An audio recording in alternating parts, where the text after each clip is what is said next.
अकाल मृत्यु वो मरे जो काम करे चंडाल का। काल भी उसका क्या करे जो भक्त हो महाकाल का। नमस्कार भक्तों, ईश्वरीय मार्गदर्शन चैनल में आपका हार्दिक स्वागत है। आज हम जानेंगे कि भगवान शिव को बेलपत्र क्यों अर्पित किया जाता है। पौराणिक मान्यताओं के अनुसार बेलपत्र चढ़ाने से शिव जी का मस्तक शीतल रहता है। बेलपत्र से भगवान शिव की पूजा करने से दरिद्रता दूर होती है और व्यक्ति सौभाग्यशाली बनता है। इससे हनुमान जी भी प्रसन्न होते हैं क्योंकि वे शिव के ही अवतार हैं। सावन मास में भगवान शिव को भांग, धतूरा, मदार, बेलपत्र, बेर आदि अर्पित करने से वे जल्द प्रसन्न होते हैं। सावन मास में यदि प्रतिदिन यह संभव ना हो सके तो सावन के प्रत्येक सोमवार को बेलपत्र, भांग और धतूरा अर्पित करना चाहिए। ऐसा करने से वे अपने भक्तों की समस्त मनोकामनाएं पूर्ण करते हैं। सावन के सोमवार के अलावा भी किसी भी मास के सोमवार के दिन बेलपत्र भगवान शिव को अर्पित करें तो वे प्रसन्न होते हैं। संपन्नता के प्रतीक हैं बिल्व का पेड़। बहुत पवित्र तथा समृद्धि देने वाला है। मान्यता है कि बिल्व वृक्ष में मां लक्ष्मी का वास होता है। घर में बेलपत्र लगाने से देवी महालक्ष्मी बहुत प्रसन्न होती हैं। बेलपत्र से भगवान शिव का पूजन करने से समस्त सांसारिक सुख की प्राप्ति होती है।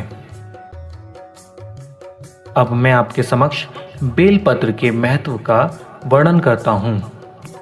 शिव उपासना में बेलपत्र का विशेष महत्व है। कहा जाता है कि एक डाकू अपने जीवन व्यापन के लिए राहगीरों को लूटता था।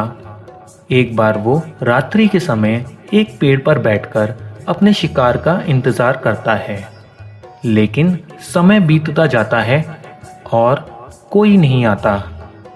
तभी डाकू के हृदय में अपनी करनी को लेकर पश्चाताप का भाव उत्पन्न होता है और वो खुद को कोसता हुआ उस पेड़ के पत्तों को तोड़ तोड़कर नीचे फेंकता रहता है।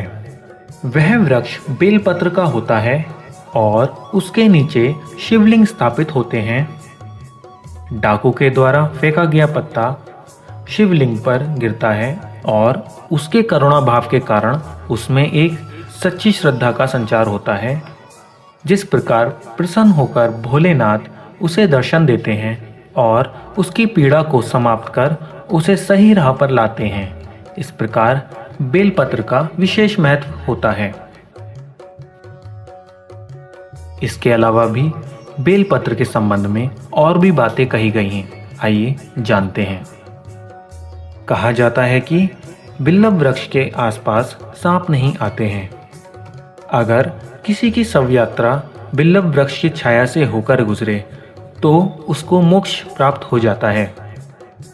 वायुमंडल में व्याप्त अशुद्धियों को सोखने की क्षमता सबसे ज्यादा बिल्व वृक्ष में होती है। 4, 5, 6 या 7 पत्तों वाले बेलपत्र पाने वाला परम भाग्यशाली और भगवान शिव को अर्पण करने से उसे अनंत गुना फल मिलता है। सुबह शाम बेल वृक्ष के दर्शन मात्र से पापों का नाश होता है। जीवन में सिर्फ एक बार, और वो भी यदि भूल से भी शिवलिंग पर बेलपत्र चढ़ा दिया हो तो भी उसके सारे पाप दूर हो जाते हैं। बेल वृक्ष को सींचने से पितरों की तृप्ति होती है। बेल वृक्ष का रोपण, पोषण और संवर्धन करने से महादेव से साक्षात्कार करने का अवश्य लाभ मिलता है। शिव जी की पूजा पाठ में कई वस्तुओं का प्रयोग किया जाता है, लेकिन बेलपत्र का पूजा में होना अत्यंत जरूरी होता है। शास्त्रों में तो इसके बारे में यहाँ तक कहा जाता है कि अगर आपके पास पूजा की कोई सामग्री ना भी हो तो भी आप शिव जी को केवल बेलपत्र चढ़ा देने से वह प्रसन्न हो जाते हैं। समुद्र मंथन के दौरान भगवान शिव ने जब विषपान किया था तो उनके गले में जलन हो रही थी। बेलपत्र में विष निवारक गुण होते हैं, इसलिए उन्हें बेलपत्र चढ़ाया गया ताकि जहर का असर कम हो। मान्यता है कि तभी से भोलेनाथ को बेलपत्र चढ़ाने की परंपरा शुरू हुई है। एक अन्य कथा के अनुसार बेलपत्र की 3 पत्तियां भगवान शिव के 3 नेत्रों का प्रतीक हैं, यानी बेलपत्र भगवान शिव का ही रूप है। इसलिए बेलपत्र को अत्यंत पवित्र माना जाता है। आइए जानते हैं बेलपत्र का महत्व शिव पुराण में किस प्रकार वर्णित किया गया है।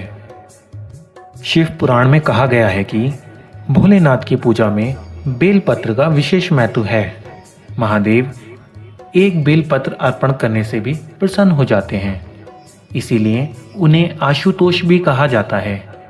बेलपत्र में एक साथ 3 पत्तियां जुड़ी रहती हैं।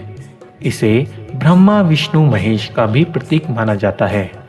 वैसे तो बेलपत्र की महिमा का वर्णन कई पुराणों में मिलता है, लेकिन शिव पुराण में इसकी महिमा विस्तार से बताई गई है। शिव पुराण में कहा गया है कि बेलपत्र भगवान शिव का प्रतीक है। भगवान स्वयं इसकी महिमा स्वीकारते हैं। मान्यता है कि जो भी बेल वृक्ष की जड़ के पास शिवलिंग रखकर भोलेनाथ की पूजा करते हैं, वे हमेशा सुखी रहते हैं और उनके परिवार पर कभी कोई कष्ट नहीं आता।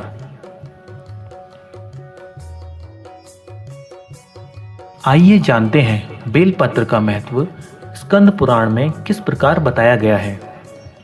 शिव पुराण के अलावा बेल वृक्ष की उत्पत्ति के संबंध में स्कंद पुराण में भी वर्णन मिलता है। कथा मिलती है कि एक बार मां पार्वती ने अपनी ललाट से पसीना पोंछकर फेंका, जिसकी कुछ बूंदें मंदार पर्वत पर गिरी।